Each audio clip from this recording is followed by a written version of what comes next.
In the quiet town of Willowbrook, I found myself drawn to the eerie allure of Ravencrest Manor, an old mansion nestled deep within the misty forests of northern Maine. Its reputation for ghostly apparitions and tragic history intrigued me, a young journalist with a fascination for the supernatural.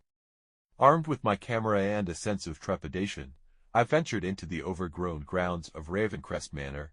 The air was thick with an unsettling stillness, broken only by the rustling of leaves in the breeze. The mansion loomed before me like a specter of its former grandeur, its windows dark and foreboding against the pale moonlight. Stepping over fallen branches and through tangled weeds, I approached the weathered front door. It groaned ominously as I pushed it open, revealing a grand foyer choked with dust and shadows. The portraits lining the walls seemed to watch me with silent judgment, their eyes following my every move. I ascended the staircase, each step echoing through the empty halls with a haunting resonance. The air grew colder as I ventured deeper into the heart of the mansion, my breath misting in front of me. Shadows flickered and danced along the walls, twisting into sinister shapes that seemed to whisper ancient secrets. A sense of unease settled over me as I reached a dimly lit corridor adorned with decaying wallpaper and peeling paint. The atmosphere was heavy with a palpable sorrow, as if the very walls of Ravencrest Manor held memories of untold tragedy. Suddenly, a chill wind swept through the corridor, extinguishing the flickering candlelight that lined the walls. I froze in place, my heart pounding in my chest as an inexplicable sense of dread washed over me. Somewhere in the darkness, I heard a faint whisper of voice from beyond, calling my name. Fear seized me, but curiosity drove me forward. I followed the echo of that haunting voice, my footsteps echoing hollowly on the cold floorboards. With each passing moment, the oppressive weight of the mansion's history bore down on me, urging me to uncover its darkest secrets. As I rounded a corner, I came face to face with a shadowy figure standing at the end of the hallway. It was a spectral silhouette, its features blurred and indistinct, yet radiating a profound sense of loss and longing. The figure reached out to me, its ethereal hand beckoning me closer. I hesitated, torn between the instinct to flee and the urge to confront the unknown. With trembling hands, I raised my camera, capturing a fleeting image of the ghostly apparition before it vanished into thin air. The mansion seemed to sigh around me, its ancient walls whispering tales of sorrow and despair. I stumbled back, my mind reeling with a mix of awe and terror. I had witnessed something inexplicable, something beyond the realm of rational explanation. Ravencrest Manor had revealed a glimpse of its haunted past, leaving an indelible mark on my soul. As I hurried out of the mansion, the echoes of that ghostly encounter haunted me still. Ravencrest Manor had shared its secrets with me, but its mysteries remained, as elusive and chilling as ever. I knew then that some stories were best left untold, lest they awaken forces beyond our understanding.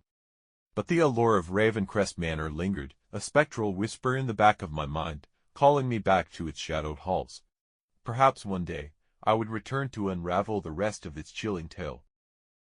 The ancient town of Blackvale was nestled deep within a valley, shielded from the world by towering mountains and dense forests. Its cobbled streets whispered tales of dark rituals and forbidden knowledge, stories that made my blood run cold even as a seasoned occult investigator. I had arrived in Blackvale following rumors of a demonic presence haunting the abandoned monastery on the outskirts of town.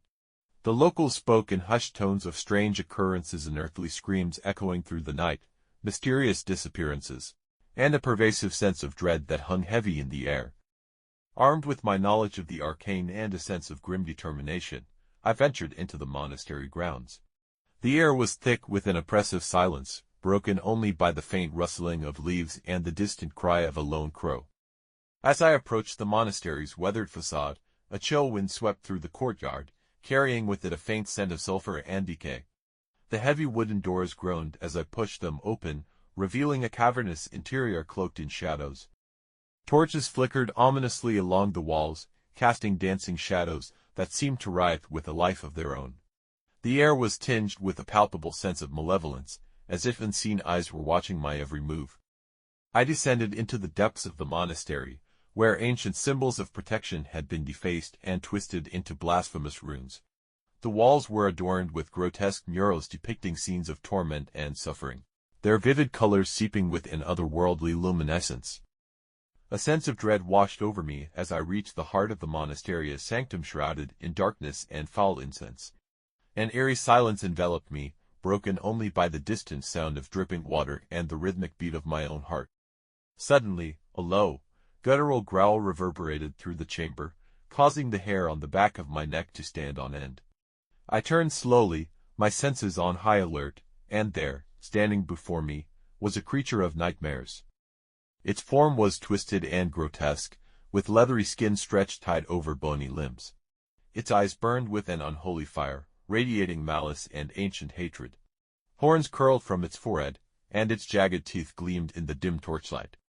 The demon spoke in a voice that seemed to resonate from the depths of the abyss, promising power beyond mortal comprehension in exchange for my soul. Fear gripped me, but I stood my ground, brandishing symbols of protection and reciting ancient incantations to ward off the malevolent entity. As I chanted, the demon's form flickered and wavered, its ethereal presence fading like smoke in the wind. With a final unearthly scream of rage, it vanished, leaving behind an eerie silence that echoed through the monastery's corridors. Exhausted and shaken, I stumbled out of the monastery, my mind reeling from the encounter with forces beyond my understanding. The demon had been banished for now, but I knew that Blackvale harbored many more secrets, and that its ancient evils would continue to haunt my dreams for years to come. As I left the cursed town behind, I vowed to continue my quest for knowledge, to uncover the truth behind the veil of darkness that shrouded Blackvale and its malevolent inhabitants.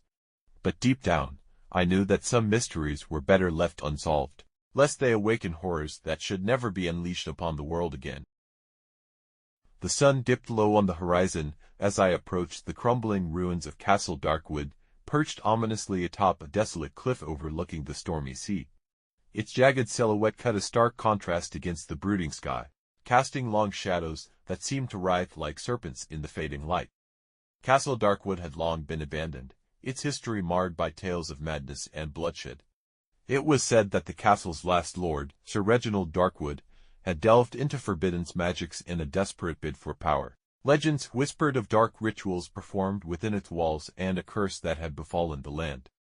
Armed with ancient tomes and protective charms, I ventured into the castle's crumbling courtyard. The air was thick with an eerie stillness, broken only by the mournful cry of the wind as it whipped through the skeletal branches of gnarled trees. The heavy oak doors groaned as I pushed them open, revealing a labyrinthine interior choked with dust and decay. Moonlight filtered through broken windows, casting ghostly patterns on the moss-covered stones that littered the floor. As I navigated the labyrinthine corridors, I came upon a chamber adorned with faded tapestries depicting scenes of battles and conquests long forgotten. The air grew colder as I ventured deeper into the heart of the castle, my breath misting in front of me. Suddenly, I heard faint whispers echoing through the darkness, a chorus of disembodied voices murmuring ancient incantations. Shadows flickered and danced along the walls, coalescing into sinister shapes that seemed to mock my presence. I pressed on, determined to uncover the truth behind the castle's dark legacy. The corridors twisted and turned, leading me deeper into the labyrinth of forgotten secrets. Symbols of arcane power adorned the walls, their meaning lost to time but resonating with a palpable sense of malevolence. Finally, I reached the heart of the castle, a sanctum bathed in an otherworldly glow. A circle of candles flickered ominously around a weathered altar, upon which lay a book bound in human skin and written in a language older than memory. As I approached, the air grew thick with a sense of impending doom. Shadows coalesced into a spectral form, a gathering of wraith-like figures with hollow eyes and outstretched hands. Their voices rose in a chilling chorus, beckoning me to join their eternal dance. Summoning all my courage, I recited counter-incantations and brandished my talismans. The wraiths shrieked in agony, their forms twisting and dissipating into the ether. But from the darkness emerged a more formidable presence, a towering figure draped in tattered robes, its face obscured by a hood. The figure spoke in a voice that reverberated with ancient power, offering me forbidden knowledge and untold riches in exchange for my allegiance. I resisted, knowing that to succumb would mean surrendering my soul to darkness. With a roar of fury, the figure unleashed a torrent of dark energy, hurling me against the stone walls with a force that knocked the breath from my lungs. Pain seared through my body as I struggled to regain my footing, my vision swimming with dizziness. Summoning every ounce of strength and willpower, I hurled my final invocation, a blinding burst of pure light that engulfed the figure in a searing inferno.